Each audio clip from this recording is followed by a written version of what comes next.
Bonjour, je vous présente aujourd'hui le Gigaset AS405 Duo. Il s'agit de deux combinés de téléphones portatifs que vous voyez là. Ils sont livrés avec deux socles de recharge, alors un petit et un plus gros qui constituent en fait la base principale. On va avoir des piles AAA au nombre de 4 et qui sont fournies, elles sont déjà insérées dans les téléphones, donc chaque téléphone a besoin de deux piles pour fonctionner. On trouve deux câbles d'alimentation, alors l'un avec un système de fiches qui va s'insérer directement sur la petite base, et pour la plus grande base on va avoir une fiche ronde. On trouve ensuite un câble RJ11, un câble RJ11 avec une prise gigogne, et enfin on a une notice qui est traduite intégralement en français. Alors sur la vidéo vous voyez côté gauche un portatif Gigaset AS405 et côté droit il s'agit du Gigaset A420, donc c'est l'ancien modèle. Si on compare un petit peu au niveau du design, on se rend compte que les formes de l'AS405 sont plus arrondies. Après au niveau de l'ergonomie, ça se ressemble fortement. On a quelques petits icônes qui ont été redisposés, par exemple le petit dessin de l'enveloppe qui est intégré au bouton désormais. Le petit cerclage qui entoure le bouton central qui a changé de couleur. Bon, rien de transcendant. Après, au niveau de l'épaisseur du téléphone, c'est sensiblement pareil. D'ailleurs, au niveau des dimensions, ce Gigaset AS405 mesure en largeur 4,8 cm, en longueur 15,5 cm et en épaisseur 2,2 cm. Pour accéder au compartiment des piles, il suffit simplement de retirer le cache comme ceci, en le faisant glisser, et on accède aux deux piles AAA qui sont par ailleurs fournies dans la boîte et qui ont chacune une capacité de 400 mAh.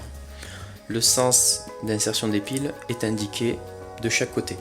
La base des portées se branche très facilement à l'alimentation. En fait, on a ici un emplacement dans lequel on va clipser la fiche comme ceci. Et il n'y a rien d'autre à faire.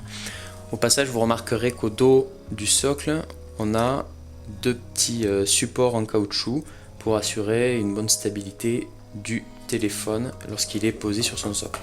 Le socle de charge principal possède sur la partie supérieure un bouton qui va notamment permettre d'appairer le téléphone portable avec le support de recharge.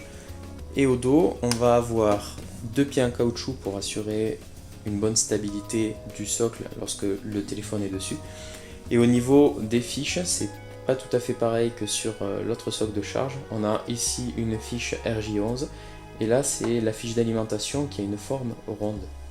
Le mode d'emploi qui est fourni fait 24 pages, il est intégralement en français et je vous invite vivement à en prendre connaissance pour apprendre à utiliser toutes les fonctionnalités du téléphone. Il est bien rédigé et relativement clair. Sur les deux dernières pages de la notice, on trouve notamment une présentation du menu sous forme d'arborescence avec pour chaque fonctionnalité un renvoi sur les pages explicatives. Voilà à quoi ressemble l'écran de la S405, donc un écran noir et blanc avec une fonction rétroéclairage, ce qui peut être pas mal lorsqu'on cherche son téléphone dans le noir. On a l'affichage de la date, de l'heure, avec des raccourcis pour les messages, les derniers appels reçus en absence, l'accès au menu, et puis au niveau des touches, en fait, on a des touches qui sont de bonne taille, qui tombent bien sous la main, et on a un toucher globalement agréable. Après, l'affichage sur l'écran, il est plutôt clair, c'est bien lisible. En bas, on se rend compte qu'on a des petites icônes. En fait, c'est des fonctionnalités complémentaires. Là, par exemple, la cloche, si je maintiens appuyé la touche étoile pendant 2 secondes, on se rend compte qu'on a un petit logo avec une cloche barrée qui va donc indiquer qu'on a désactivé la sonnerie. Si je maintiens appuyé à nouveau là, ça va disparaître. Ici, ce sont des raccourcis sur les fonctionnalités les plus couramment utilisées. Donc là, par exemple, un accès direct sur le volume du téléphone, passer en muet. Ici, c'est accéder au répertoire de contacts. End, c'est pour faire sonner le deuxième portatif lorsqu'on a un duo, par exemple. Et après, donc décrocher, appeler, accéder aux derniers appels, donc en appuyant ici. Après, si je fais OK, je vais accéder aux derniers appels.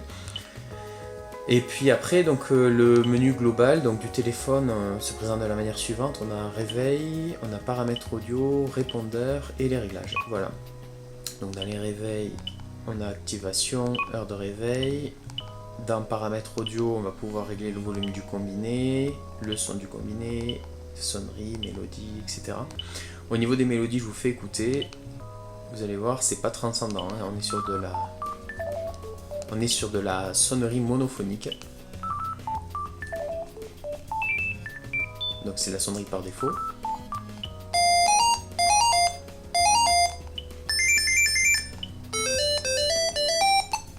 Donc comme vous pouvez le voir, c'est des sons très basiques. Ensuite, on peut accéder, donc j'en parlais tout à l'heure, au répondeur. Et dans le réglage, on va pouvoir régler la date, l'heure. La combinée et base, ça va être pour associer par exemple un nouveau portatif à un socle de charge. Et puis voilà pour les principales fonctionnalités de ce combiné portatif Giga 7. Petit tour des points positifs et négatifs de ce combiné Giga 7 AS405 Duo. Donc ce que j'apprécie tout d'abord, c'est que les piles soient fournies. On trouve dans la boîte 4 piles AAA, donc c'est une bonne initiative, on n'a pas besoin d'aller en acheter en magasin. Ensuite, c'est un kit qui est vendu à moins de 50 € à l'heure où je fais la vidéo. Donc c'est un bon rapport qualité-prix selon moi, puisque à ce prix-là, on a un téléphone fonctionnel, pratique, agréable au toucher, avec un écran bien lisible et une bonne qualité d'écoute lors des conversations.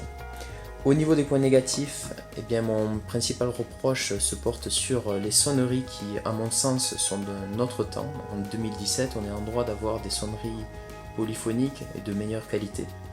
Et pour conclure, je regrette un peu l'emploi de la fiche ronde sur le socle principal que je ne trouve pas très pratique.